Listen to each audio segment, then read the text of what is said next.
Olá, tudo bem com vocês? Sejam todos bem-vindos ao meu canal. Gente, hoje eu vou estar trazendo uma dica do fedegoso, tá, gente? Quem não conhece é essa plantinha, eu vou pegar ele aqui porque eu arranquei para demonstrar para vocês, né? Essa plantinha aqui é o fedegoso. Sim, para que serve o fedegoso? Eu vou estar explicando agora para vocês. Gente, o fedegoso, ele serve para quem está com aquela gripe que não passa de jeito nenhum, tá, gente?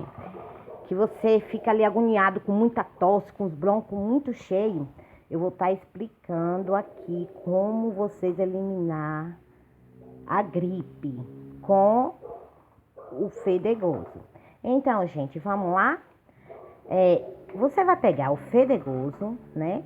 Vai quebrar aqui. Pode ser grande o pé, tá, gente? Eu peguei esse pequenininho porque foi o que eu achei aqui no meu quintal.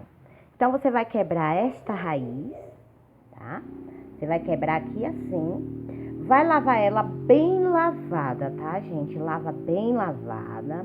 Depois de lavada, você cozinha ela e bebe o chá. Se querer botar alfavaca ou um dente de alho, ajuda muito, tá, gente? Tá aí mais uma dica do meu canal. Espero que vocês tenham gostado, né? Desde já eu já peço que se inscreva.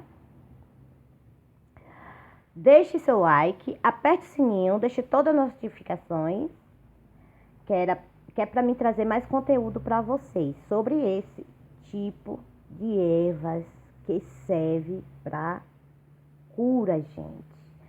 Tem muitas coisas que vocês ainda não conhecem, mas eu vou estar passando para vocês.